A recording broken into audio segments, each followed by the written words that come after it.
Okay, I'll call the City Council meeting for August 5th to order, please. Please join me for the flag salute. I pledge allegiance to the flag of the United States of America and to the republic for which it stands, one nation, under God, indivisible, with liberty and justice for all. Roll call, please. Councilmember Conley? Present. Councilmember Losi? Here. Councilmember Mobley? Here. Mayor Pro Tem Johnson? Here. Mayor Trent? Here. I'd also like to welcome our new interim city manager. This is her first meeting. We're very happy to have her. And then we have an amendment to our agenda. The second item in closed session we are going to remove. So I need a motion from council to remove that item. So moved. Second. Okay, we have a motion and a second. All in favor? Aye. Okay, item removed. Okay, then we'll move on to presentations. Introduction of the street maintenance worker.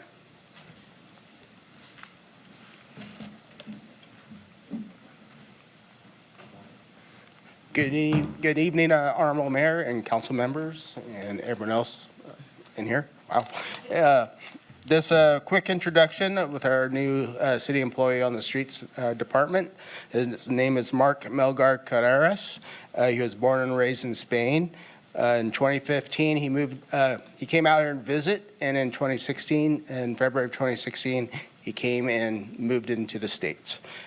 His hobbies are surfing, a little bit of skateboarding, but most of the time it's spending time with his family. So I'd just like a quick introduction to Mark. Mark?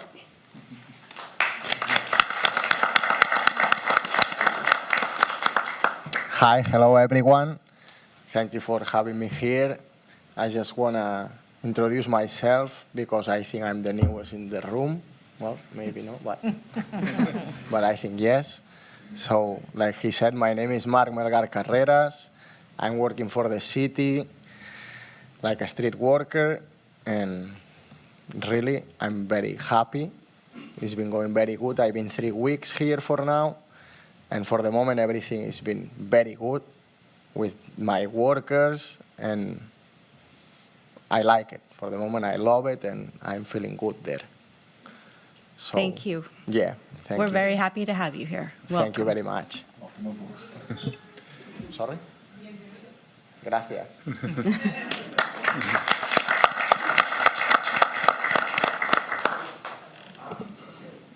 Okay, our next item is a special presentation from the Chief of Police.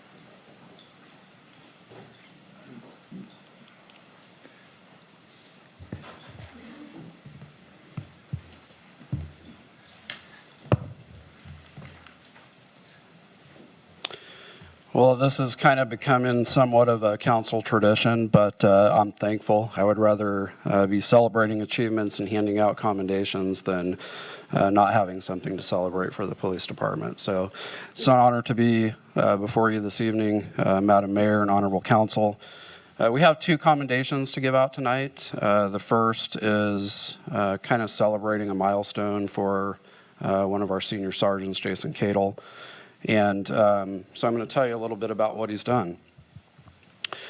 So first of all, I think everybody knows I'm very passionate about providing a well-equipped and well-trained police force. And, we put a lot of emphasis from the command staff on professional development for our people. And we don't stop with the positions that they currently work in. We're always looking for opportunities to train them up for the next position beyond what they're already working in, to increase their 30,000-foot view, if you will, of, essentially what's going on with the department and the city as a whole.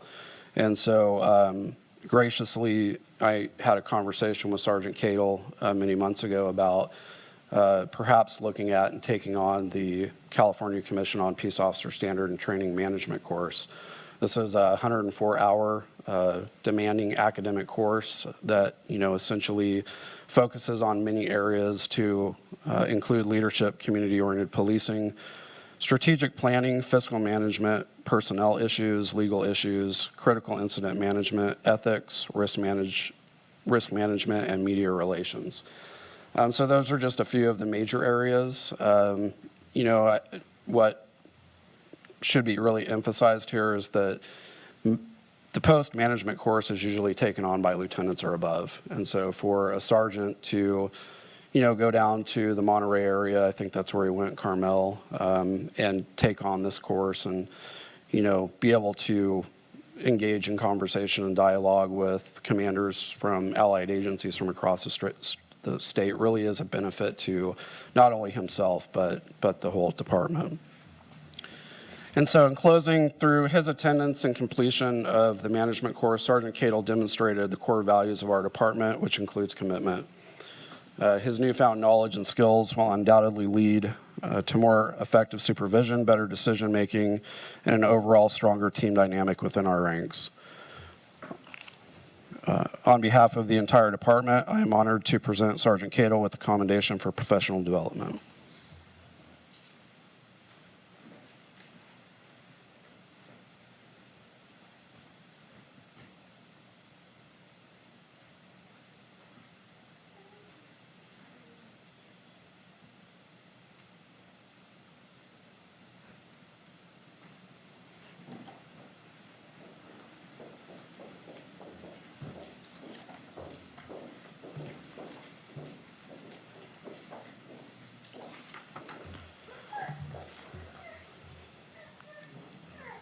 Need to cram another step that way, Jason.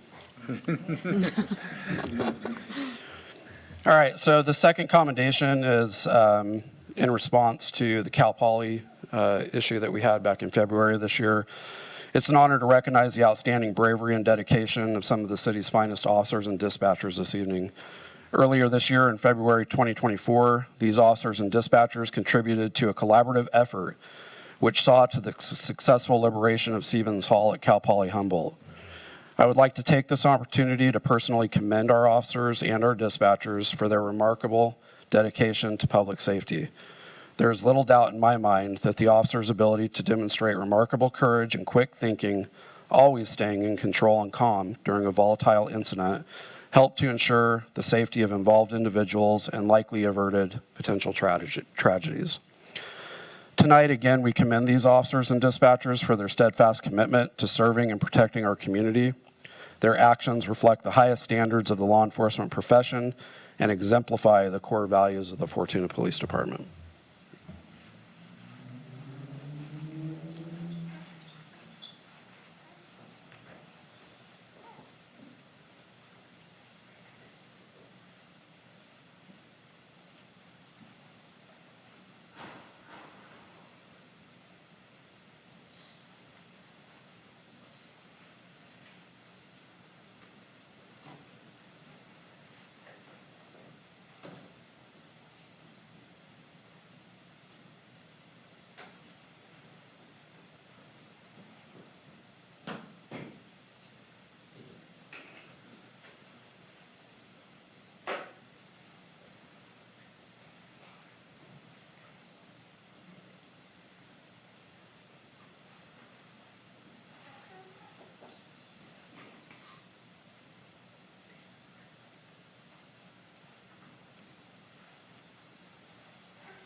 Okay, dismissed.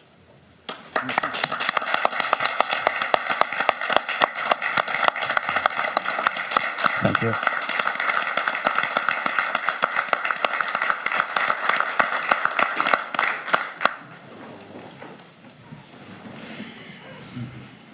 Thank you, Chief. It's nice to recognize good work.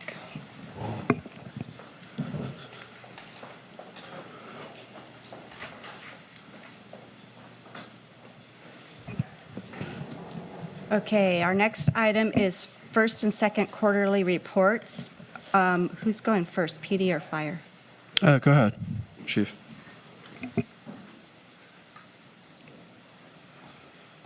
Honorable Mayor and council members, I didn't bring my notes with me because I went to 2 calls in Fernbridge at the same time when I left the station, so I don't have my prepared notes for you guys. I will say I have reviewed them, so I know what they are.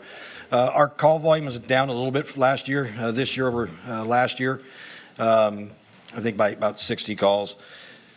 The New station, I'll start off with that update for you on the new station. We're moving in as we speak. We're planning on maybe moving apparatus tomorrow, because there needs to be a day where we move and everybody starts responding to a new location instead of the old one. So I want to give a shout out to all the city staff that helped us get through that process. It's been a challenge. I'm glad I'm not ever going to build another fire station in my career. But it's a beautiful facility, so we're starting to figure out when we want to have an open house, when we want to have everybody out there, so we'll get moved in, get things cleaned up, get things put away, and then invite everybody out to see the new station. We've been busy with fire season. As you guys are probably well aware, half the state's on fire. And so we had an engine out for almost 5 weeks straight, covering mostly up in Klamath. We were the only resource from Oric to the border. We got released Wednesday of last week, to come back home. And so we anticipate we're going to be going back out again, because it doesn't look like this is early for this much of the state to be on fire. And there's a lot of fire season still left. And so we anticipate that we'll be back out again. And that's something that people don't understand about the volunteer role, is that when a lot of the CAL FIRE resources go to some of these fires, somebody's got to backfill their stations. And so that's what we start off doing by local government, backfilling those stations. And so it's tough in the volunteer world to get folks that can take time off their job, be gone for weeks at a time. It's better than if they go on strike team. Strike teams there, that's a 21-day commitment, and you never know where you're going to get sent. At least here we can swap them out locally. And so we've had a rotation of about 9 folks that have been going through. It's 1 engineer and 2 firefighters on an engine. And so sometimes it's a struggle to find that engineer. Sometimes it's a struggle to find the firefighters. And that's what our other division chief, Kyle Kircher, is in charge of. That's his program, and he does a great job of making sure that there are people to fill people, because every once in a while somebody just has a doctor's appointment. Somebody has a birthday party for their kid, and they've got to be released for a few hours, and so somebody's got to manage all of that, and that's a chore. I know, because he went on vacation for 11 days and I had to do it.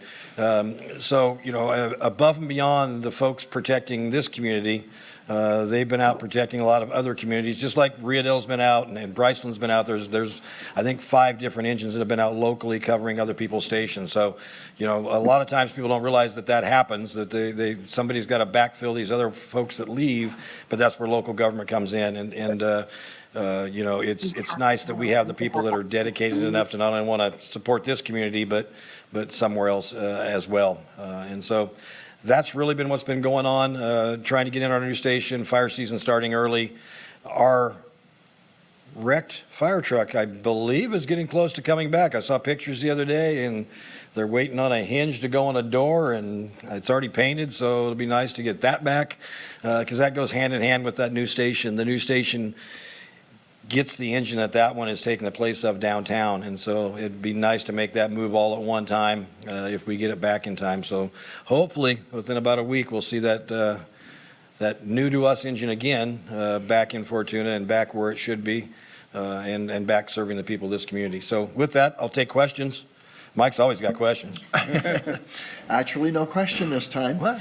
But just let your folks know just how appreciated they are with going out into the areas outside of Humboldt County and in Humboldt County, but on these forest fires and these wildland fires. Very much appreciated, and so I will let them know. thank you. Thank you, Chief. Thank you.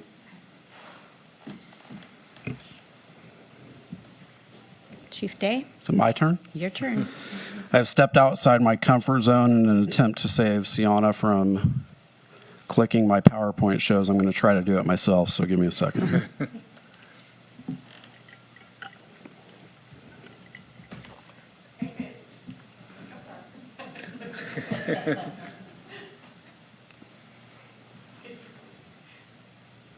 Did it work?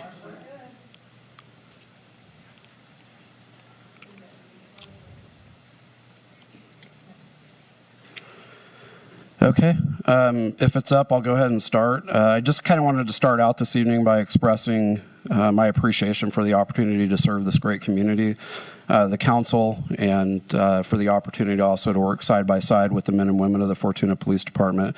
It's an honor to serve this community as the police chief.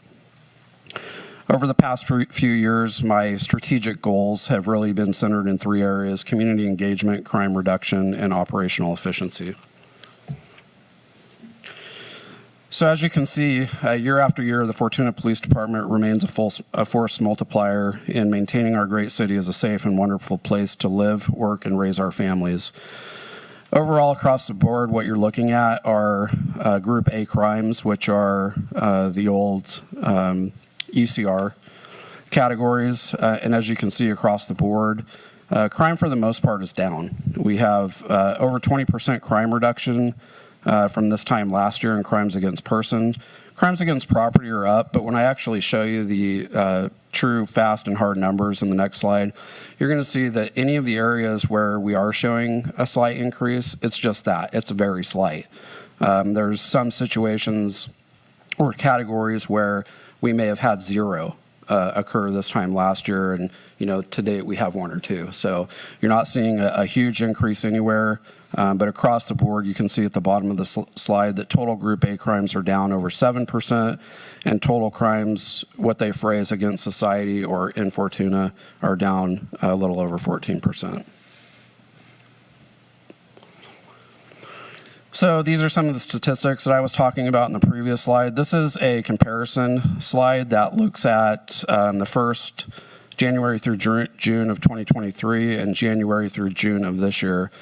Highlighted in red on the left, you will see the increases that we do have in some of those areas. But you'll see, again, they're very few, from like 0 to 2 or 1 to 2.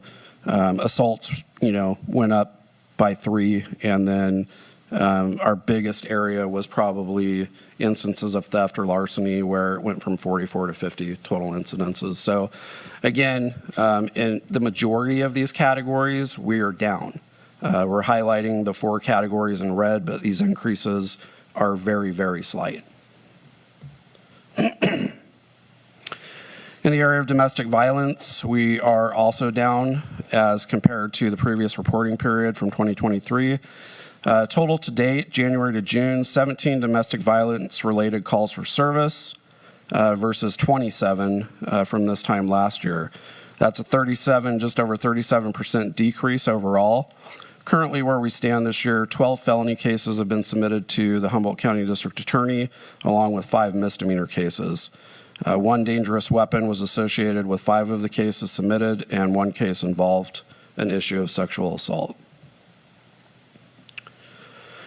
Enforcement remains, it looks good. It remains steady, and you see a lot of proactive police work, and it's reflective in the numbers that we're seeing.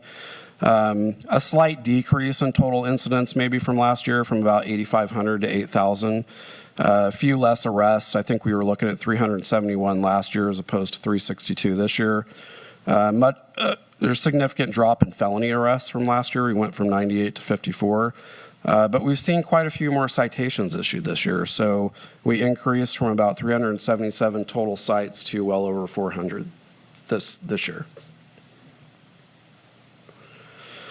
So that's a little bit about statistically where we are, our crime trends, our decreases. What we're doing is working. Our crime reduction strategies are working. And, I attribute that to, some of our policing strategies that we've innovated over the last couple of years. We're also seeing, again, that proactive, community-oriented police work from our POP team. How are they making a difference? Really, it's through crime mapping and looking at the trends and the hot spots in the city of Fortuna and increasing our patrol visibility in those areas. And it's also about, focusing on the repeat offenders that we do have in the city through compliance checks. So if we have those members that are on probation parole, that are already on supervised release, we're paying more attention to those repeat offenders. And we are on their doorstep routinely to make sure that they're in compliance with their court orders or the terms of their probation or parole. Same with the sex offenders and any of the other registrants that we have the authority to maintain compliance over. And so those are really some of our strategies. Moving on to our performance as a department, we have really great numbers as compared to other agencies throughout the state of California. In this slide on the left, you see our average response time to emergency calls is under 3 minutes. That's unheard of. And with our non-emergency response times, we're just over 4 minutes. So there's not a large gap between emergency and non-emergency, and that tells a story. It tells you that the officers are getting the calls and they're responding to them. They're not delaying in any sort of way or preoccupied with other things that are going on. These calls are triaged by dispatch, given to the officer, and in both emergency and non-emergency categories, we have an outstanding response time. Our clearance rate for all reports taken to this point this year has been up in the 97th percentile. Again, kind of an unheard of stat. We do our follow-up. We assign our major crimes cases to detectives, and we continue to do our due diligence until the district attorney either files for prosecution or there's nowhere else to go and we get a declination. Talked a little bit earlier about community policing initiatives. POP, or the Problem-Oriented Policing Team, continues to be a force multiplier in the city. These are stats that are just specific to the POP team: 173 arrests so far this year, 273 some investigations conducted, 357 compliance checks. So we were talking earlier, that's almost a compliance check per day of the year. So they're on it. We had 8 narcotic search warrants served in the first 6 months, 3 cleanups of transient camps or similar, and 8 stolen vehicle recoveries, which are unfortunately on the uptick here in Fortuna. There at the bottom, just a couple of notes. The POP team has seized over 1,000 street doses of fentanyl and over 550 doses of methamphetamine this year. The enforcement of the narcotic issue is something that needs to continue. It needs to be taken on by an agency that is proactive about, ensuring that we're not allowing dangerous drugs to exist in our community. And so we only do that through education and then the enforcement piece. So we're taking the drugs off the street. In the right-hand corner, this was something I was going to kind of wait to introduce, but I thought it played nicely into our community policing initiatives. As the council knows, I like to do something brand shiny new every year, every couple of years or so. And so we worked over about the last year to develop the SNAP program. The SNAP program is something that we feel is going to enhance customer service within the city. And really what it's geared towards is those with special needs in our community. And so if you know or have talked to somebody who has a loved one or a friend that suffers from some sort of mental health diagnosis, or they may be on the spectrum, or just have some sort of special need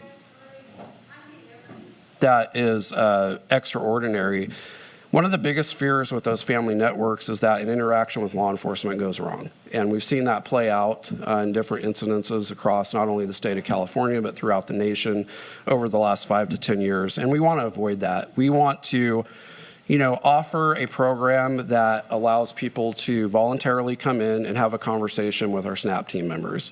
We get a photo of the individual. We get a doctor's note confirming diagnosis. We don't share that confidential information with anybody outside of the EMS network. So ambulance, fire, police, essentially they're confidential files. But really what the underlying or overarching goal of the program is that our first responders get to know people with special needs, or that we have a database in which, when we're being dispatched to a call and it involves somebody with a special need, we can actually access the person's record and find out what is the best way to communicate with that person, who are their family networks, and who can we contact to make our interaction more successful. So where do they go if they take off? Is there a favorite place they like to go hang out or hide? And so that's the type of information that we're trying to obtain, again, so that we can provide a better customer service to the community. That emblem that you see in the right-hand corner of the slide is an actual sticker. So those were delivered while I was on vacation last week. We designed them, and essentially we will be giving those to the families who do register with us to put on their motor vehicle or put on the front door of their home, so that as a last resort, if something doesn't kick in with our CAD and automated RMS system, when we get to the door, our officers are going to know, hey, there's somebody here that needs a little extra attention. And so what does this cost the city? Zip. I think I paid $96 for a huge box of stickers. So it's a great investment for something that we don't need a huge budget line to increase how we take care of our residents and our citizens and extend that level of customer service to our community.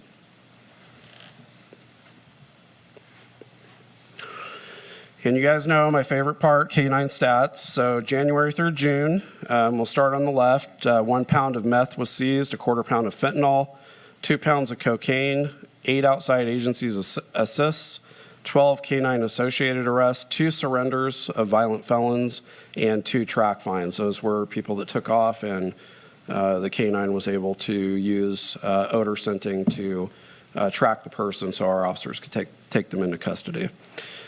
Still as an average, we're averaging over 300 hours of maintenance trainings for both dogs and continuing with professional development for our canines as well.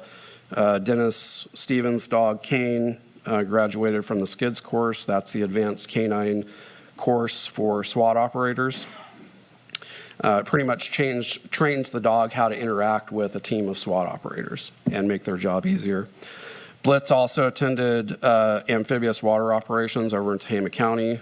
So some of you have seen the video that we have of him deploying from a sheriff's jet boat on the river and taking down an agitator on the shore. So canines are just like our officers and our dispatchers. Again, we're continuing their professional development and training them in ways to make them as useful as possible. Staffing and recruitment. We definitely were confronted with a few concerns over the last few months. Things have started to, kind of paint a more accurate picture of, where we're at now and where we're going to be here as we approach fall. And so all positions are currently filled as far as police officers positions. We have 1 overhire candidate that's currently in background, so we're in the process of vetting that individual. Those backgrounds take time to do them right and to make sure that we're getting a quality candidate for the department in the city. We're still down 1 position for a public safety dispatcher. We have 1 candidate in background. We're vetting her the same way as we do the officers, and we're getting ready to hold our interviews for the part-time CSO spot. So we're going to end with strategic goals for 2024, 2025. We kind of have this divided into 2 areas. So, we want to continue to look at best practices for the police department to not only collect but interpret the data that we receive. And so a lot of it lies in technology, right? The ability, we talked earlier, an example of crime mapping. We can take that to, a more sophisticated level with things like LPR systems. You probably, just remaining current in the news, know that Sheriff Hansel in the county recently installed some of the flock cameras in different areas of the county. We want to take advantage of that network and at some point be able to expand the network collectively and, have our own cameras to cover ingress and egress within the city. So, the idea is these things are expensive to start small and grow. And it's definitely kind of a build as you go program, which makes it nice. And so we are looking at flock cameras in different areas in the city where, in the future with asset forfeiture money or some other type of resource allocation that we could achieve that. Predictive analytics and, quite frankly, the UAV program has been amazing over the last 2 years. Council blessed us with an approval to, reinvigorate our UAV program about 1.5 years, 2 years ago, and it's really paid dividends. We've had multiple incidences where, and I can think of at least one recently where an armed subject, he was armed with an edged weapon, ran from officers, and instead of having to chase him and close that proximity and increase the danger of being stabbed or sliced or cut, otherwise, officers just deployed the drone and followed him until he tuckered himself out. And it was a lot easier to take him into custody at that point. So. On the back end of that, again, part of our strategic plan is to implement and improve our wellness program, continue the professional development. You guys have seen plenty of examples over the past 6 months to a year of what we're doing organizationally to train our people up and make sure that they subscribe to, kind of a commitment to being lifelong learners, if you will. And then succession planning. We have about 6 employees, sworn officers, that within the next 3 to 4 years will be approaching retirement age. And not that I'm retiring when I'm 50. I'm not even close to done yet. But we do have members of the department that are approaching retirement age, and most of them do retire at 50. So we're looking at combining that with professional development to train our people up and get them ready over that time period and prepare them for roles that are, higher level executive command roles. So with that is my quarterly report, and I'm happy to answer any questions if you have them. Any questions? I do. Just an observation, actually. So, Chief, what you've gone over then is for this last quarter. This is, I've been doing quarterlies in the form of kind of a biannual, so we're covering the first 2 quarters of 2024. Okay, so semi-annual. Yep. With regard to the burgs, has the law changed, or are residential, commercial burglaries pretty much the same, along with the auto burglaries, the cars having to be locked, and that, has the law changed at all in that? No, not at all, except for, they were written the same way when you were active, Mike. You still have to have, certain components where, it's not necessary to have a locked house for there to be a burglary to occur. It's simply the act of entering to a dwelling or domicile with the intent to commit a felony. So that part, those elements haven't changed. Their 459.5 came out a couple of years ago, which was more specific to shoplifting. It's a runoff of burglary and the misdemeanor to address more shoplifting, commercial type issues. But Entry into a house, though, to steal or the theft of a weapon, that's still a burglary, correct? yeah, Okay. absolutely. Your report of 4 burglaries in a half a year is amazing. A town our size with that few burglaries, you're talking auto, commercial, and residential. Your folks are doing an amazing job. Yeah, thank you. I Just appreciate it. amazing. Thanks. I'm excited to hear about the SNAP program. Having a stepchild that has mental health, I have to say Fortuna PD is amazing in how they deal with what they're dealing with, because there's no reasoning with some people at all. So I'm excited that you are doing that. Thank you. Yeah, and if I may, Councilmember Mobley, I just kind of want to prep the council in advance. You guys will probably see a thorough presentation within the next month on that. The presentation isn't necessarily going to be completely by me. We're looking for, some contributing members of this program to get the experience to present in front of council. Again, it's a professional development tool, but we want to get them used to communicating with the council and talking about some of these things that we're implementing.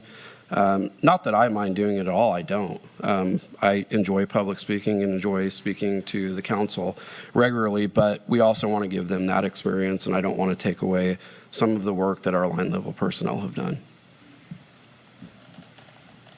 And I just wanted to mention that to have 2 dogs available and 2 motivated, trained people handling them is another big thing, that a lot of agencies would like to have 1, and we're blessed with 2, and that are trained just beyond the norm up into better areas. So thank you. Yes, sir. We're very thankful. We have an incredible community, too, because one of those dogs is completely donation Correct. funded. Yep. That's it for that? Okay. Well, thank you. So we'll move on to oral comments. Anybody who has a comment on anything that's not on the agenda, now would be the time.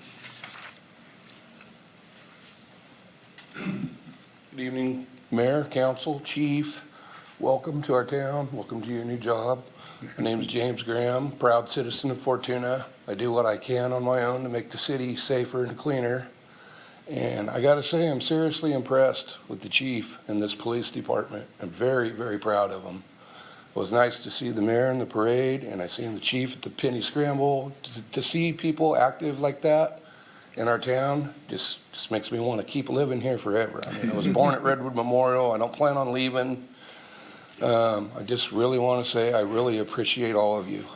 And I call the police department frequently, and I've had a good response time. They come, they do their job, and it's impressive. I just love this town, and I just appreciate all of you. That's all I really got to say. Thank you. Thank you very much. Good evening. My name is Arlene Spires, and I wanted to announce that I'm running for City Council this election period. I understand there's 2 seats coming up for election, and one person is rerunning and the other person is not. So I'm hoping to get that seat. And for over 4 decades, I've had the privilege of calling Fortuna home. And during this time, I've witnessed firsthand the community spirit and exceptional services that make our town unique. As a candidate for City Council, I would pledge to create and support policies that continue to enhance our quality of life and ensure that our city is a place where every family can thrive. And my extensive experience in fiscal management will be pivotal in bolstering local businesses and creating opportunities for all to succeed. My approach is guided by the principle that effective governance requires listening to all voices, building consensus, and making decisions that benefit the entire community. Together, we can continue to build a city that values progress, respects tradition, and looks to the future with optimism. And I have my nomination papers with me here tonight. I just need 8 more signatures if anybody wants to see me after the meeting. Thank you. Thank you, Arlene. Anyone else like to speak? Okay, seeing none, we'll close public comment. We'll move on to consent calendar. We have 12 items. The city council meeting, or city council minutes for June 25th special meeting, city council minutes for July 1st, reports of disbursements, and then all the rest are the annual property tax assessments for all of the water and sewer districts and the subdivisions. Do we have any oral comments on the consent calendar? Okay, seeing none, do we have a motion? No, I need to pull K, please. Oh, sorry. I'm just moving you along. Okay, pull K. Anybody else want to pull any? Okay, go ahead. I will recuse myself when it comes to approving K. Okay. I'll make a motion to approve consent calendar items A through L And not K. and not K. Okay. Second. Okay, all in favor? Aye. Okay. Now, somebody needs to, I make a motion we approve K. I'll second. okay, all in favor of that? Aye. Those restraint or abstain? Recuse. Recuse. Okay. Okay, those all passed. Now, city council business. Our first item for business is organic waste disposal ordinance, and we have a staff report, please. Thank you, Mayor Trent. On June 3rd, your council conducted the first reading and introduction of Ordinance 2024-770, revising Chapter 814 to the Fortuna Organic Waste Disposal Reduction Regulations that implement and enforce CalRecycle Organics regulations and SB 1383 compliance date from January 1, 2024 to July 1, 2026. Today's recommendation is to conduct the second reading and adopt Ordinance 2024-770. As a little additional background, negotiations with Recology for a new franchise agreement continue and are still in progress. In addition, SB 1383 adds universal collection and adds a requirement for a full organics recycling program, and there currently is no place to store that organic waste material. That is in progress, though. Therefore, staff recommends extending the implementation date for these services to July 1, 2026. and I would be happy to answer any questions. Any questions from council? We heard quite a bit earlier in the first reading. Okay, I'll open public comment. Anybody from the public like to comment on this item? Seeing none, we'll close public comment. We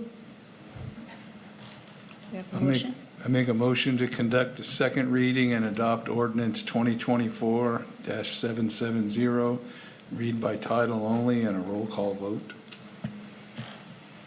A second. Okay, we have a first and second. Roll call, please. An ordinance of the City Council of the City of Fortuna, California, amending Title 8, Health and Safety of the Fortuna Municipal Code by revising Chapter 8.14, Organic Reduction and Recycling Ordinance. Councilmember Conley? Aye. Councilmember Losi? Yes. Councilmember Mobley? Yes. Mayor Pro Tem Johnson? Yes. Mayor Trent? Yes. Okay, motion passes. Our next item is introduce and conduct the first reading of ordinance 2024-771, amending the Fortuna Municipal Code, Title 8, adding Chapter 8.45, Noise Control Ordinance. Staff report, please.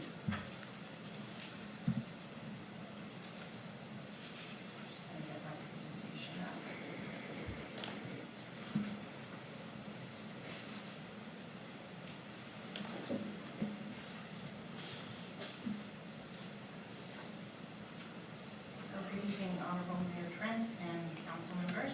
I'm here tonight. Can you use your microphone, Sherry? I'm sorry. Your microphone.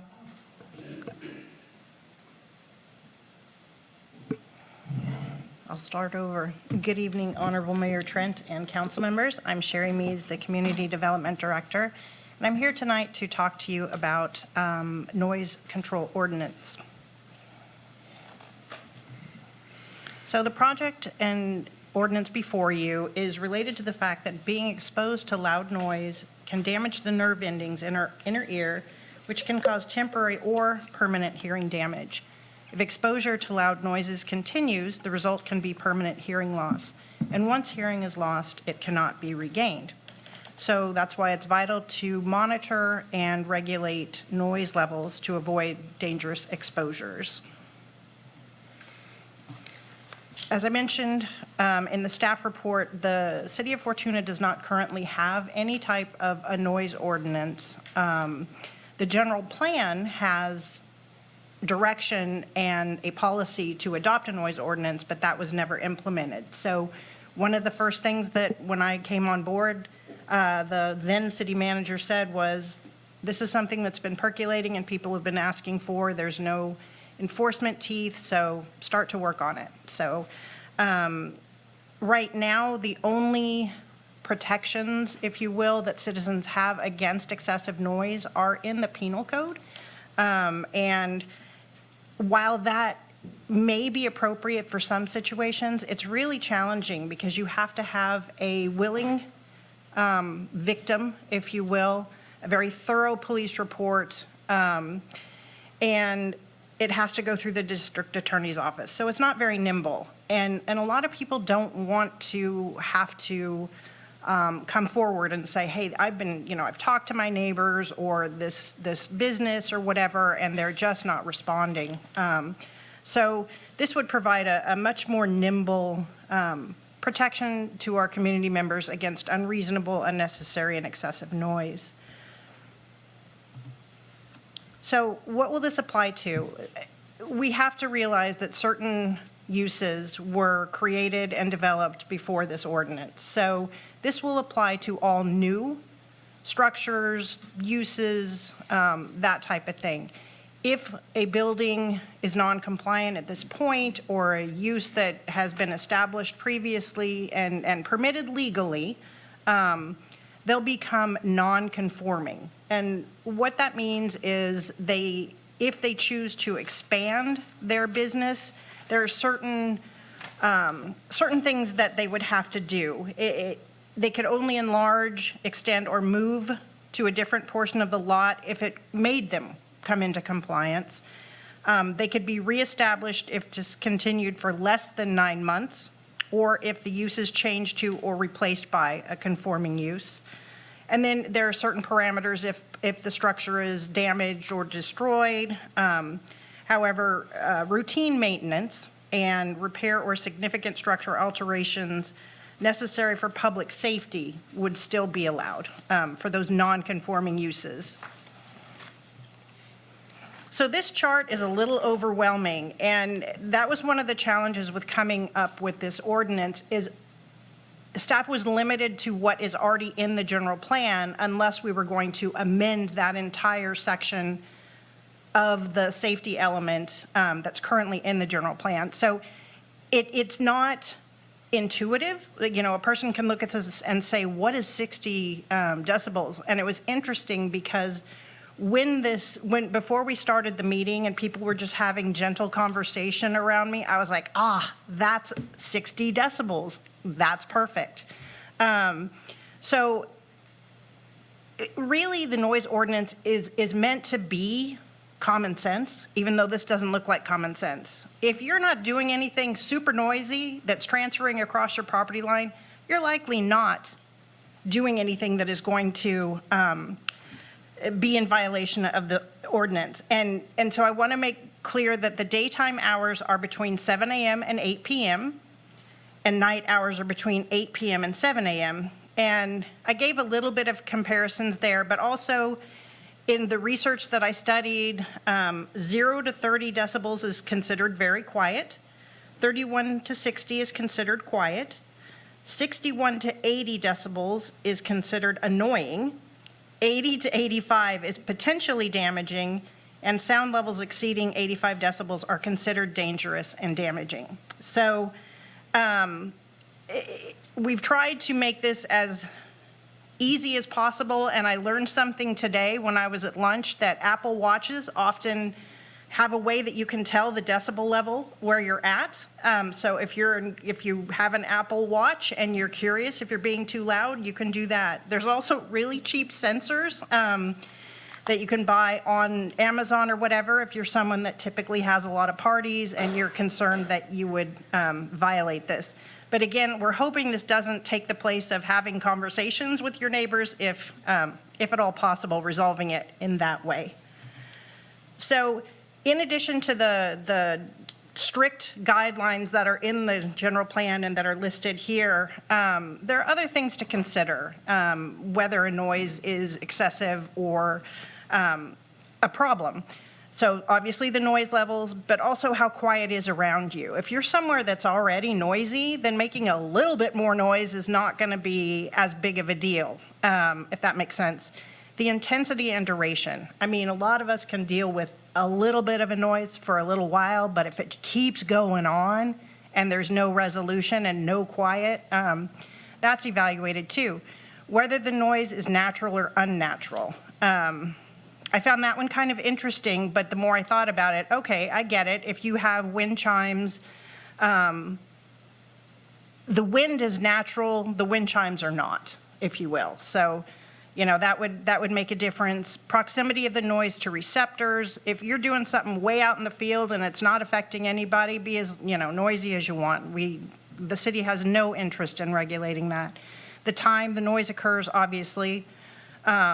Again, how often it happens, and the purpose or motivation behind the generation of the noise. That was something that I had somebody else, another city employee, said that really that is kind of one of the key things about noise. If somebody's doing it intentionally to harm someone else, then that is something that is easier to enforce than if it's just somebody, you know, that is making noise. Noise associated with residential property maintenance or authorized construction, we're not going to stop people from, you know, roofing their house and doing things that they need to do. I tried to create a lot of exceptions. I tried to think, and mind you, if you think of more when we go through these, I'm not going to read them all. It's in the staff report. It's in the ordinance. What I really tried to make sure of is that the things that happen on a daily basis that some people may consider noisy, but they need to happen anyways, they're not subject to this ordinance at all. And I tried to be This ordinance is more thorough than what I put here. This is just a really summary of things, but I am very open to any additional exceptions, or if some of these you think are too lenient, again, any council input is welcome. So enforcement. This would be something that, because there are many different types of noise, some of it would be building, some of it is, definitely criminal-based, that kind of thing. The code enforcement officer, the chief of police, or their designee would be responsible for enforcing the ordinance. And so the first 2 violations in 1 year would be a fine, and that is, the fines are currently $100 for the first fine, $200 for the second fine within the same year. And it is important to note that each day a violation is committed, it can be a separate or punishable offense. That's discretionary. It's obvious if somebody's really trying to be non-compliant intentionally, that kind of thing, that is all going to be considered. The third violation in 1 year would be $500 and may propel the city to take criminal action against the violator, if you will. And it mentions here misdemeanor. The misdemeanor fines are set by California Penal Code. It's currently at a cannot exceed $1,000. In Humboldt County, our Superior Court has tended to be right around $490, $500, that type of thing. So violations are a public nuisance and all remedies are cumulative. I have the chief here who helped me write the enforcement section, so if you guys have questions about that at the end, I may defer to him. The ordinance itself is exempt from CEQA because the ordinance is not going to have an effect on the environment, and in fact, if anything, it would probably protect the environment from excessive, unnecessary, and unreasonable noises. So with that, the Community Development Department recommends that the City Council approve Ordinance 2024-771, adding Chapter 8.45, Noise Control Ordinance, to Fortuna Municipal Code Title 8, Health and Safety, and determine the ordinance to be exempt from the California Environmental Quality Act. And I am here, and Chief Day is here if you have any questions. Any questions from council? Yeah.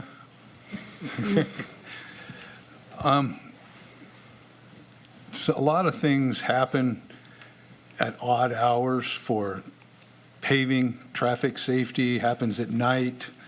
The machinery that processes the asphalt runs at night so as to make it a safer, less traffic impactful project. And was that taken into consideration? Those, so I believe I know the asphalt place that we're talking about, and because that's an existing use now, they are exempt from these regulations. And there is the opportunity, in addition to what are exemptions for someone, if it's outside what would already be allowed based on the exceptions, to apply for an exception permit type of thing, where all of those things would be considered, because yes, public safety, all of that, and if it's city sponsored, especially anything related to public works and all that already has an exception in here. But if it is some outside agency or some other reason, we would absolutely work with them. And then another thing that comes to mind is shops working on heavy equipment and trucks, and some of them are located in areas where maybe noise travels, but they've been in business for a while. And yeah, I mean, they would be existing uses. We're trying to balance, obviously, continuing businesses. We want that, and we want people to be successful with residential uses or people that, could be bothered by them. And so that's why existing uses are, exempt from this, and we'll just try to be a bit more thoughtful with how we cite things in the future and require any type of sound mitigation to make sure that they're very compatible and hopefully everybody's happy. it sounds like you thought out both ends. Thank you.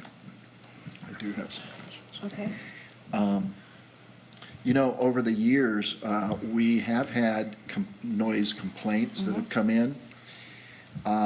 They weren't to the point of being able to call the police or have the police take action as with regard to 415 of the Penal Code, which is the criminal violation. But at the same time, the neighbors were up in arms and complaining about the noise, and the city's hands were tied. And so I really like this. I appreciate this, that we're, that we have something on the books that is less than a criminal violation, but something that the city can take action on. And thank you. One of the questions was current non-conforming uses, and that's a good example of a shop or the asphalt machines and those kinds of things. Do we currently have any equipment, though, that would measure decibels other than the Apple Watch? We do. The city has purchased one, and I'll work with Chief Day to determine how many he would like to have, if, he wants one for every car or how that would work. They're relatively inexpensive and very simple to operate. Thank you. So I have some questions also. So I kind of go on the same thing with the enforcement. If you're going to enforce this, is it the building department during the day? Are you taking calls from service now from the chiefs that he's got to go stand out there with the decibel reader to stand there at the fence, because we're giving direct numbers of what you can and or cannot do? Is that going to be an enforcement thing where your officers are now going for call for service for this and standing at the fence and going to stand there with the reader? Yeah, I think it's a legitimate question, and the answer really kind of goes back to Councilmember Losey's example earlier. Sherry and I have vetted not only the policy, but how, what that response looks like. And, there are so many different examples that it's hard for me to kind of lock in the police department's commitment to something that may be a building issue and vice versa. And those can all be addressed through, the nuisance process and further collaboration between, the building department, PD, code enforcement, and the city manager's office. But I think to best answer your question, we do run into those situations where there is an ongoing issue. It may not rise to the level of 415 of the Penal Code, disturbing the peace. But, I've used this in my previous jurisdictions. It gives us one more tool as a civil remedy to address somebody who, from maybe the public safety side of it is blaring a stereo all night long, and the neighbors just don't want to go to court. They don't want to sign the cite. They don't want to sign the 837 citizen's arrest, but, now we can fine them, and we can get their attention that way, and it gives us some other enforcement mechanism. So, that is the best way I can answer your question, Councilmember Conley. And again, I think the council should look at this collectively as, we've covered the existing issues within the city. We're looking for those issues that, are truly rising to the level of things that we need to address for in the interest of the community. Okay, and then I guess my next question or / comment is, I think 8 o'clock's a little strict. Even when you go camping or a pool, it's 10 o'clock at a hotel or something like that, where you have quiet hours at 10. I think 8 is a little too early in the evening to put it as evening hours. That's my personal opinion. If I may, that's just for certain uses. It would not really be an issue, because unless you're making that noise after 8 up against, where it would be up against the fence of someone, likely you're talking about being in an area where it isn't right next to residential uses. I'm thinking of my own backyard. I have a barbecue. I'm going to play music, and it's going to get past 8 o'clock, and that's way early in the evening for what I would consider not to stop playing music, and then not to do it in a rude way to my neighbors, but to enjoy my time.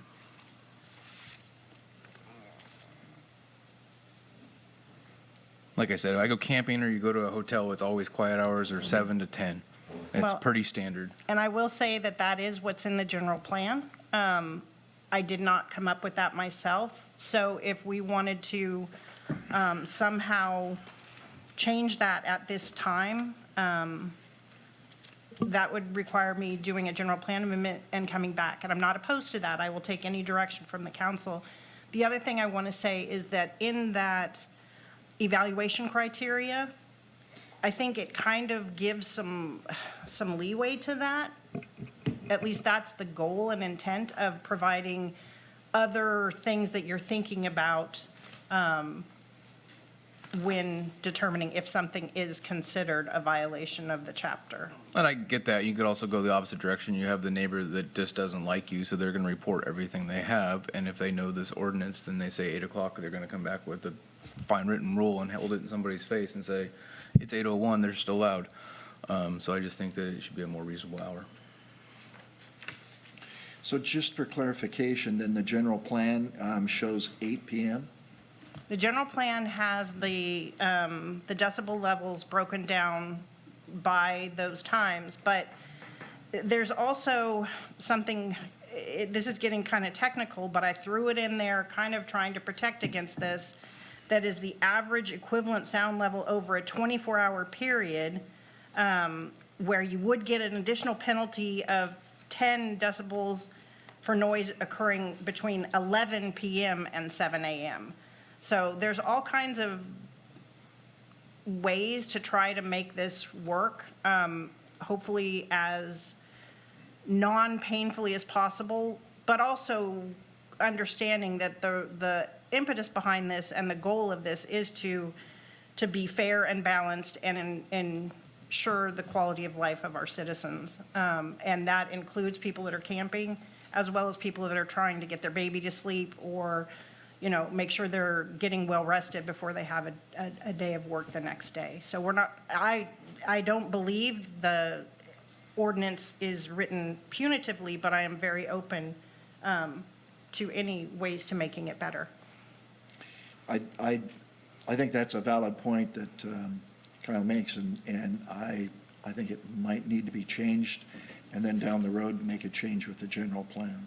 I have to do, so to adopt an ordinance, it has to be consistent with the general plan. So I could come back with both, but we couldn't adopt this ordinance and then subsequently amend the general plan And you're not able to make a change in the general plan without a general plan amendment. without the amendment? Correct. Okay. Yeah, I think amendment. To me, it's too gray. It's what your interpretation of it. It is what's his interpretation of it. And now you're sending out officers to find that line of, is it your interpretation or is it my interpretation? And I think it needs to be a little more black and white and something that be pointed at into a book. That's reasonable. Chief, do we have something like that? I always thought the noise ordinance for Fortuna was 10 o'clock, 10 or 11 o'clock. I mean, at that point, you probably get more phone calls from people. Yeah, generally, that's what we deal with. And I would say that's just because standard. I think most people understand that that's typical quiet hours. And then, if I may, on the swing side of that, it's the other end of the spectrum would be like work starting too early in the morning. You know, 5:30 in the morning. I had a question on, this has come up a couple of times. You have a grumpy old man that lives here, and then we have a family with kids that are playing here, and they're screaming and having a good time outside, and he's getting annoyed at all of this, so he calls because the kids are too loud. Is that something that would fall under that, or is that, exempt from? Well, evaluation criteria does talk about whether the purpose or motivation behind the generation of the noise. To me, kids having fun, they're not trying to be annoying to grumpy old men. And I suppose in the summer, it could be after 8. Again, those were times that are in the general plan itself, but I suppose if somebody were to do that, then we would have to look at a 24-hour period and see if that is something that over that 24-hour period exceeded the decibel levels, which with kids playing, it's not going to. So could we go ahead and approve this tonight and then do a general plan? Well, you can approve it as is, Uh-huh. and then we're going to be doing the general plan. This is one example where it's extremely outdated. It has to be updated by 2030. It's an extremely expensive and long-term process. So at this point, we're trying to figure out how we're going to pay for that. And then we will start that process. The housing element, which is part of the general plan, is required to be updated by 2027, or we could incur fines of $100,000 a month as a jurisdiction. So, that sounds like I'm going off topic, but what I'm saying is we will be looking at all of those things either together to have adoption by 2027, or the general plan certainly by 2030. So it would need to be an amendment to the current general plan, or you would adopt this as it is, see how it's going, and then we can always revisit it. There are amendments to, this is an amendment to the zoning ordinance, and if this wasn't working, if it ended up being too crazy and people were not able to camp or do the things they want to do, we go back and we amend it again. And that's actually much easier than a general plan amendment, but I'm open to anything. I think that we need to do it right the first time. So I think we need to do an amendment to the general plan before we put this out. Because I don't want to get in the habit of, we're going to adopt this and then we're going to go back and make changes later. It is a lot of work to go back and forth for staff. So And we don't have to wait 3 or 4 years down the road Absolutely for the not. amendment. We can do that immediately. yes, so if I may, what I would ask is for, and if you guys don't feel ready now, maybe we do a study session or that type of thing, or I can send out an email and each can respond separately, so it's not a Brown Act violation. But I'd like direction on how you would like to do this, because like I said, the general plan itself is very cumbersome. If you could send out that PowerPoint, we went through some of the noise violations pretty quick in there, and we can go through that and we can send them recommendations either to you or to Amy. Okay, and what I should really do is send you the actual section from the general plan. Yep. Because that is the master document that we can implement with zoning. So it's more that we need to get both of those in alignment. And can we only do 4 general plan amendments a year? That's the problem too. And I have asked about that. We have not been, I'm used to doing them in a group. We would do them one each quarter. That isn't how it has been done here. And we have just done a general plan amendment for a private development. And so I'm hoping to initiate some type of process to make sure that when we do 4, that they're meaningful. I think this sounds like it's something that rises to the top of importance, and that if we end up getting 2 more, or more than 2 more, we may have to start grouping them, which will delay some people getting what they want. But that is something we have to work against. Okay. And is that fiscal year? No, that's calendar year. Okay. Yeah, I believe that we need a city noise ordinance, but I don't think we need it today. I think we need to make sure we do it correctly. So we either give an amendment, or if we want to bulk it into another one. I don't think it's that pressing of a deal that we wait and do it right. I think that's pretty much the consensus of the council, is that? Yes. Okay. Okay, so if I'm hearing correctly, I will send out all of this again, as well as the section from the general plan, and then you will respond to me individually instead of a reply all, which would be a serial meeting issue. And then I'll bring this back. I'll look at what appears to be coming in the future, if we have any general plan amendments that are already kind of on the docket or look like they will be, try to have it ready at that time, but not rush it to take up that 1 extra slot. Does that sound? Yeah, and Amy might have issues that will be coming up really soon. I don't know of any specific, but you guys can coordinate all that. Yes, we can absolutely. coordinate. I'm curious if you all make motions to direct the community development director to receive feedback and input on the draft noise ordinance and to amend the general plan once that feedback is received. That would be the way to carry it through, direct to staff. So you, And yes, definitely public comment, but I'm curious if you all. We would usually do the direction to you as the Got it. interim city manager. and Perfect. You would direct her. Okay, marvelous. Okay, is that all the questions from council? Okay, I'll open public comment. Anybody in the public like to comment? So is this on? Okay. So noise ordinances, thank you for that presentation, but sometimes they can be used, as Kyle said, against people. And if you look at your decimal readings on that ordinance, they're low, 60 decimals for just anybody talking, and you're going to have to say that you can't go above that at 8 o'clock if you want to sit out on your back porch and talk all night long. At just a normal level. I really suggest the council looks at those decimal levels. Also in the commercial zone, you don't want to have people not be able to have businesses in commercial zones, and it is very restrictive, so you might look at those as well. And I also believe that in the summertime, when it's not dark until 9:30, that what you guys are talking about, changing your general plan is a very good idea. And you may want to put something out to your public maybe and ask them. But the decimal points on your list are very low.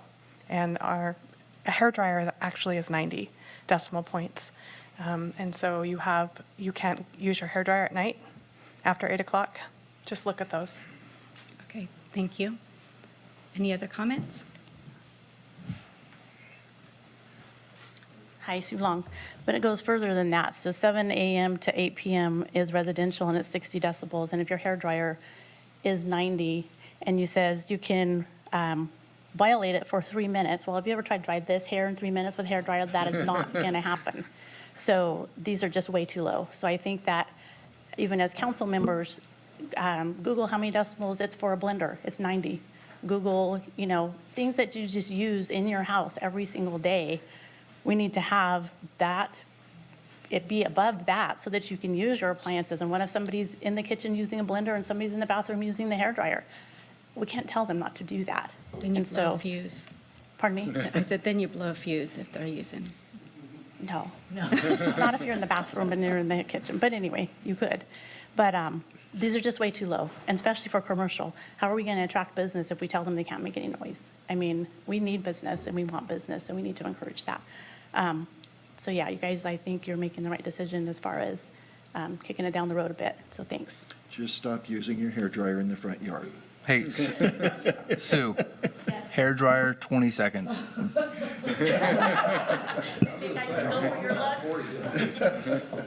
I go for your look, Kyle? If I may, through the mayor, one of the things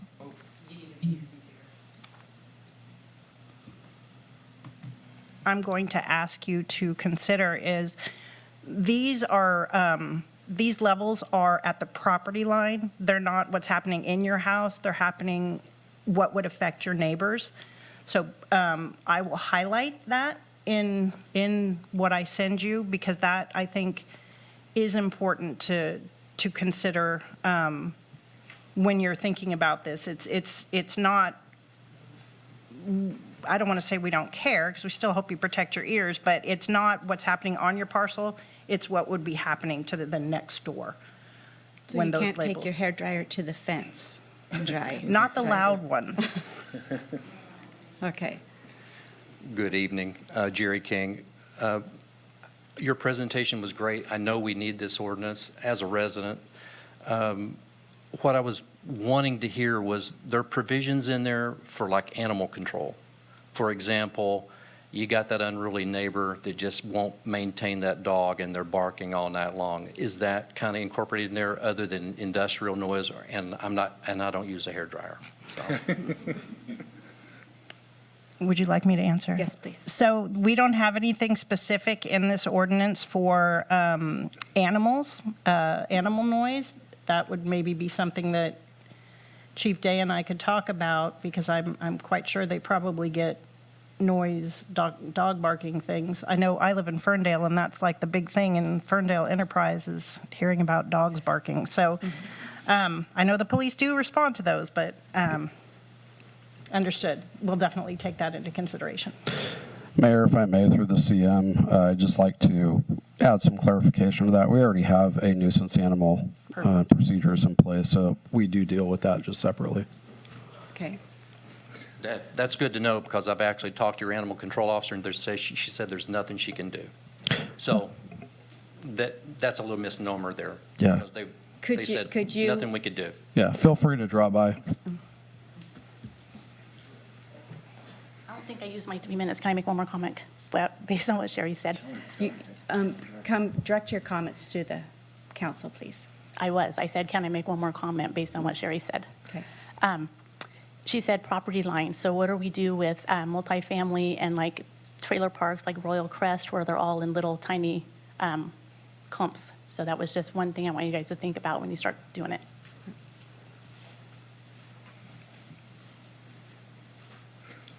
Good evening. I'm Jill Duffy, and I just, for a few of you who know me here, we just moved to Fortuna in the last 9 months. We're living up in Oric for the last 20 years.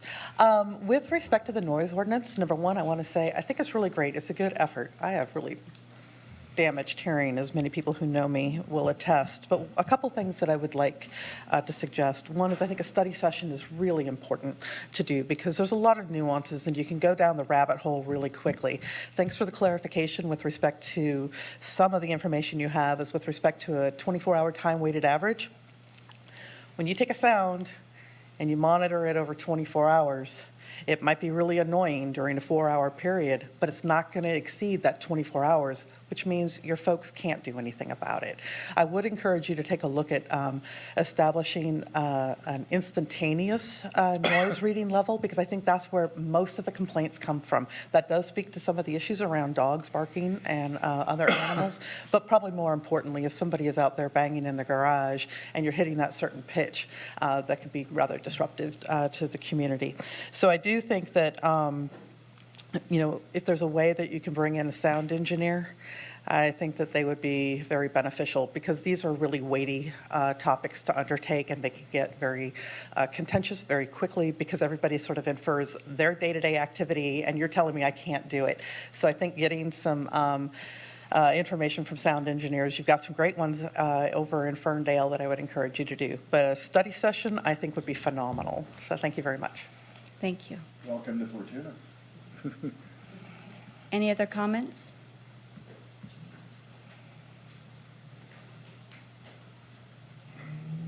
Don Ingram of Vista Drive. I think we're kind of missing a point on the noise violations, and the chief might back me up here. If someone reports a noise, sometimes it's a result of some other illegal activity. Party noise could be excessive drinking or something that's out of sight there. A vehicle noise could be an exhibition of speed, which is a violation of the vehicle code. And something that happened on 5th, 6th, and 7th of this year, after hours, before hours, didn't make any difference, was noise that was caused by illegal fireworks or some other detonation. And I'm still missing a cat. So, thank you. Any other comments? I see none. We'll close public comment. My thing back open. So I guess the council will just refer to you to. Mayor Trent, in jurisdictions that I've worked in, I'm used to the council approving a motion. And so what I would recommend is that your council direct staff to receive feedback, individual feedback from the council, and including a study session, and return at a later date with a general plan amendment and noise ordinance, Anybody like to amended make that noise motion? ordinance. I'll make a motion to Do what I do said. further information on what you said, yes. Do we have a second? Second. Okay, does that require a roll call? Councilmember Conley? Aye. Councilmember Losi? Yes. Councilmember Mobley? Yes. Mayor Pro Tem Johnson? Yes. Mayor Trent? Yes. Okay, so moving on to our next item, 2024 Annual Military Equipment Report. Yes, thank you, Mayor. I have the staff report. It's that time of year again, Assembly Bill 41. Just the background, as the council already knows, 41 went into effect in September of 2021, required law enforcement agencies to submit annual reports to the council detailing the use of the equipment, any complaints or concerns voiced by the public, the results of internal audits, annual cost, and quantities possessed. Additional reporting requirements included the department's intention to purchase surplus equipment, and the facilitation of an annual public meeting was also required. So in response to AB 41, the Fortuna City Council adopted ordinance number 2022-753 on May 2nd, 2022. Since that time, all military equipment acquired by the Fortuna Police Department has been disclosed in the annual reports that have followed.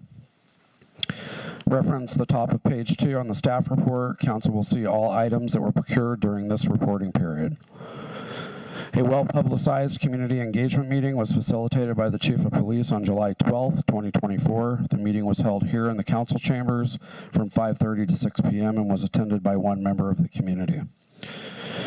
One concern was reported to the Chief of Police during that community engagement meeting. Essentially, a member of the public voiced concern over the need for disclosure of personally owned assault rifles that were being deployed as patrol rifles by police personnel in the line of duty. Since all patrol rifles deployed by police personnel for duty use are agency-owned, the concern was determined to be immaterial and not relevant to the policies and procedures of the City of Fortuna and the Fortuna Police Department. Additionally, no violations of the military use equipment policy were found during this year's internal audit. The department does intend to purchase 2 to 4 additional patrol rifles during the course of the current fiscal year. There's no additional impact to our already established budget line for this fiscal year. The department also intends to maintain inventories of ammunition and less lethal munitions consistent with the department's operational and training needs. All associated inventories and costs are contained in the staff report and consistent with department policy. With that, I will conclude this year's annual military report and ask the council to receive the information. I'm happy to answer any questions that you have. Any questions from staff or from council? No? Okay, I'll open the public hearing. Anybody from the public like to speak on this item? Seeing none, we'll close public hearing. Do we have a motion? Make a motion to accept the 2024 Annual Military Equipment Report and adopt resolution number 2024-25, read by title only. Second. Okay, we have a motion and a second. Roll call, please. Resolution 2024-25, a resolution of the City Council of the City of Fortuna accepting the annual military equipment report by the police chief and findings related thereto. Councilmember Conley? Aye. Councilmember Losi? Yes. Councilmember Mobley? Yes. Mayor Pro Tem Johnson? Yes. Mayor Trent? Yes.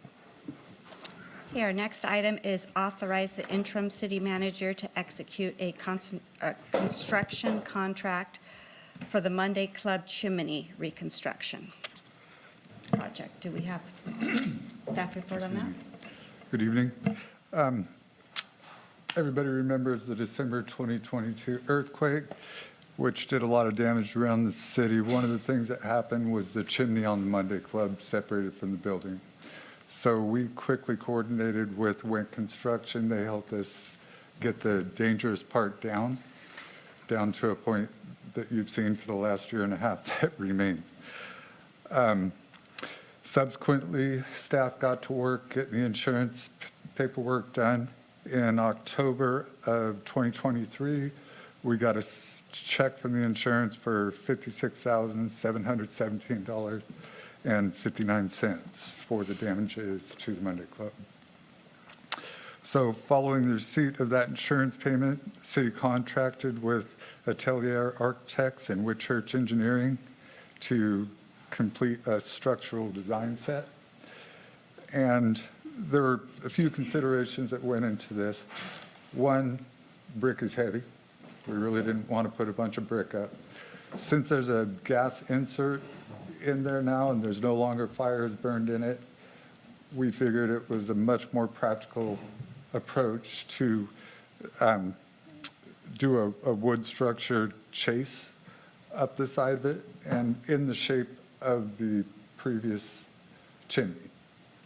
And to maintain the look of the building, which it's known for.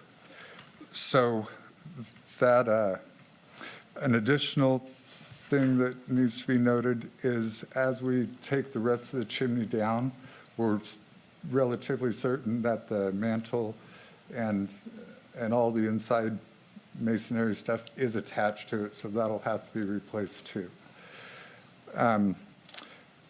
The plans were completed in June, and we quickly got it out to bid, open bids on July 9th.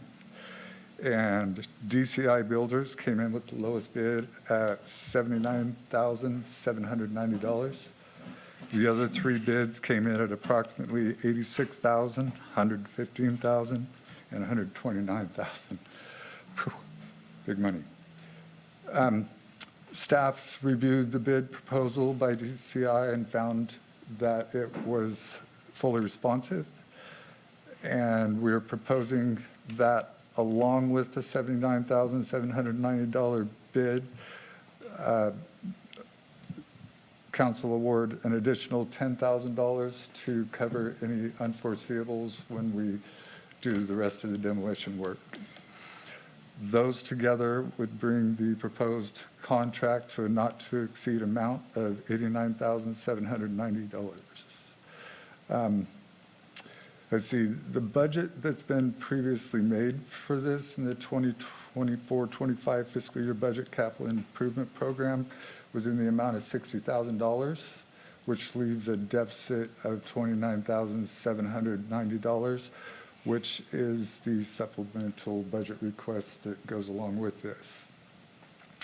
So in addition to this award amount that we're proposing, there's been two previous requests for funds, one for $10,000 for the design and another for $6,000 for some interior lighting work and a little bit of work on the recently acquired adjacent property by the Monday Club there.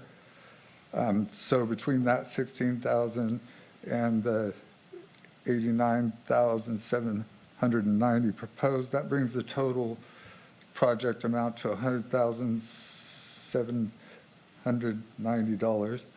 And then you account for the $56,717.59 received from insurance.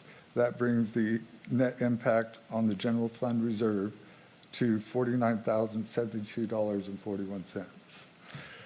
With that said, staff recommends that council authorize the city manager to execute a construction contract for the Monday Club Chimney reconstruction project with DCI Builders and approve the supplemental budget request for $29,790.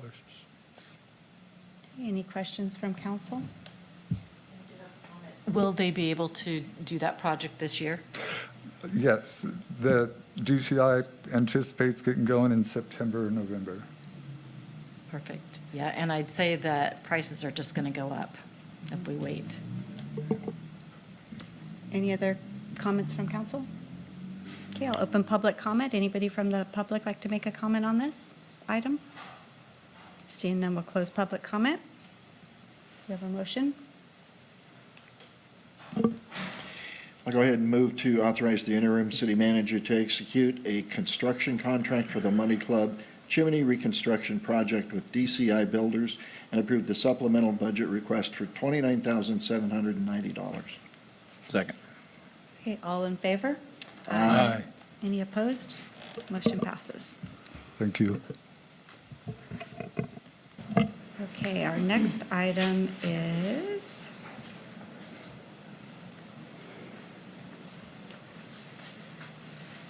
approve a supplemental budget request for the City Hall remodel project. The staff report on that? Thank you, Mayor Trent and council members. As your council is aware, the completion of the new Fortuna Police Department has made space available in City Hall for the Community Development Department.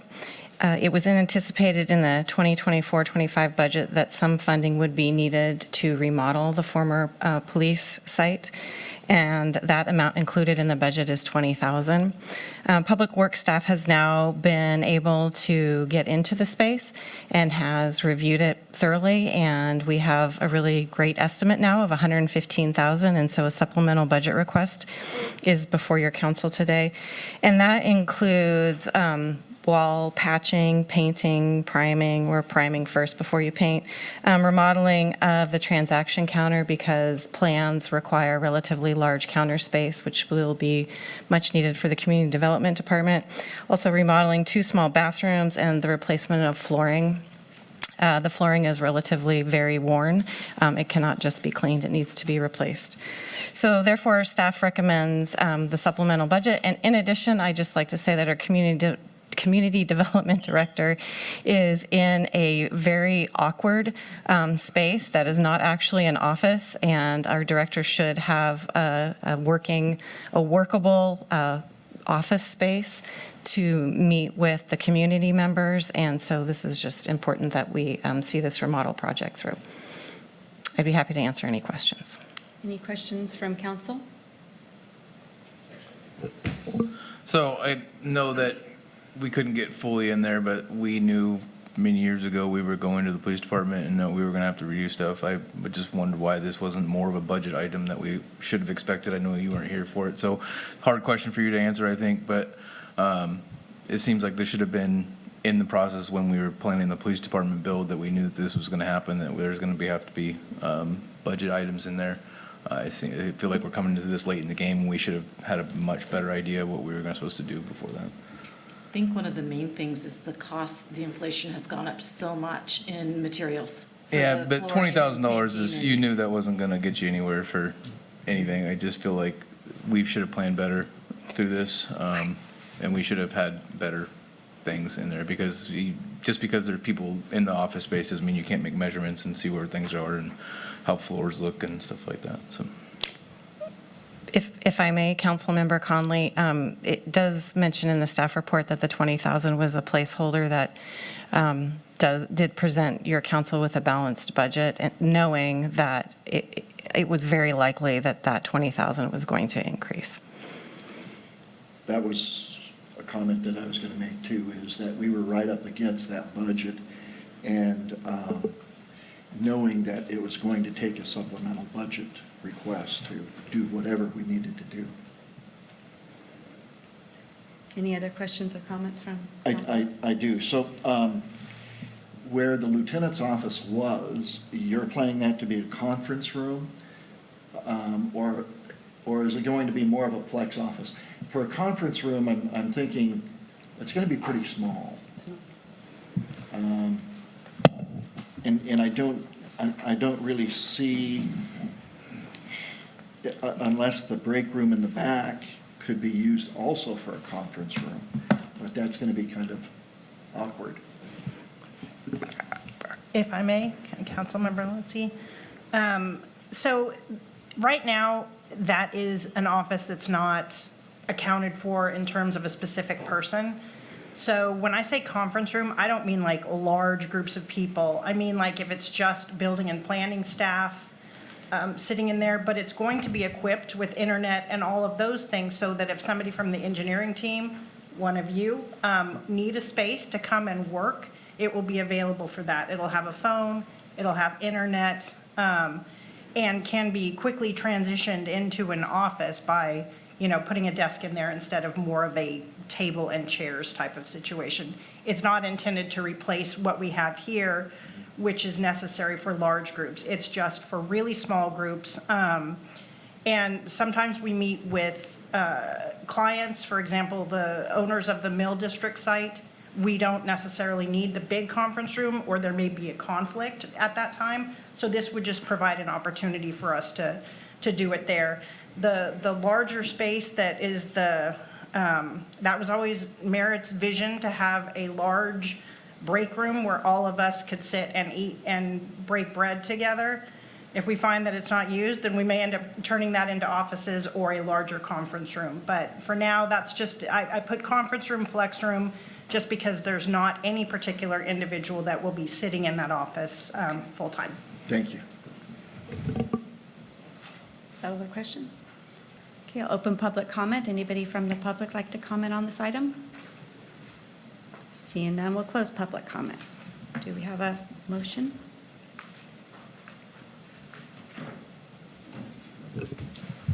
I make a motion to approve supplemental budget request of $95,000 for City Hall remodel project. I'll second. Okay, roll call vote, please. That's a voice. Oh, I don't have my thing right here. I got that one wrong. Okay, all in favor? Aye. Any opposed? None? Okay. So we'll move to our city manager's report.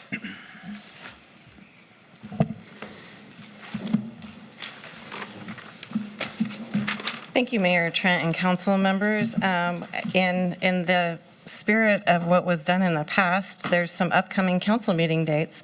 You have a meeting on Monday, August 19th, and then again on Tuesday, September 3rd. Upcoming planning commission meetings, Tuesday, August 13th, and Tuesday, August 27th. Those are all at 6 p.m., including the council meetings. Upcoming Measure E meetings are Tuesday, September 17th at 5:30, and Tuesday, January 21st at 5:30 p.m. Upcoming Roner Community Recreation and Park District meeting date is Wednesday, August 7th at 2:30 p.m., and this has been canceled. And then the upcoming Fortuna Business Improvement District meeting is Tuesday, October 22nd at 8:30 a.m. And as far as a staff report from your interim city manager, this is my very first meeting, and it's been great so far. So thank you for having me. I really appreciate it. I also want to say thank you to the Parks Department and our streets staff and our police department for all of their hard work during Rodeo and Auto Expo. I did have the pleasure of judging cars at the Auto Expo, and that was quite fun. There were some really amazing cars, many of which I wanted, but will not have. Also, just as an FYI, some of the things that I have been working on, as already mentioned in today's meeting, is the franchise agreement with Recology. Those negotiations continue on. I've also been working on the sales tax measure presentation for the 0.75% sales tax that will be on the November ballot. And hopefully that presentation will start to happen out in the community the week of August 12th. We are just putting some fine points on that presentation, and then we'll be ready to go. In addition, I've been having meetings with the California Governor's Office of Business Development, also known as GoBiz, about an enhanced infrastructure finance district. And that item will hopefully come to your board on August 19th to talk about whether that's something you want staff to explore. And we call that an EFID. And an EFID is where you take growth in property tax and you use that to finance public capital improvement projects, such as potentially the 12th Street roundabout or the Kenmar interchange roundabout. Both interchanges need an improvement, and those interchanges are really necessary to see the build out of the Mills Site district actually happen in completion. And so that is coming to your council. And then in addition, I've attended some meetings on the community pool with the recreation district, and I will continue to pursue that as well.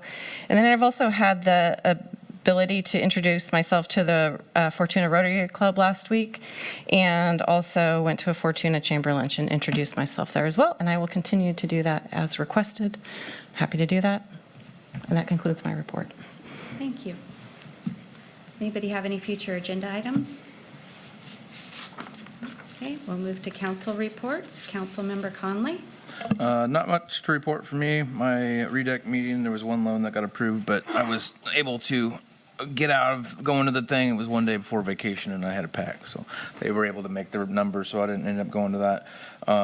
And other than that, I want to same thing. Sentiment, the Parks Department, Police Department, all the city departments for all the fun of rodeo. I missed Auto Expo this time, but rodeo was a long, tiring week, and I just attended. So I appreciate all the people that actually worked through it and did all the hard stuff, because it's not any easier for you guys as it is for the people that just attended, and I was tired at the end of it also. So I appreciate everybody on that one. Thank you. Councilmember Losi?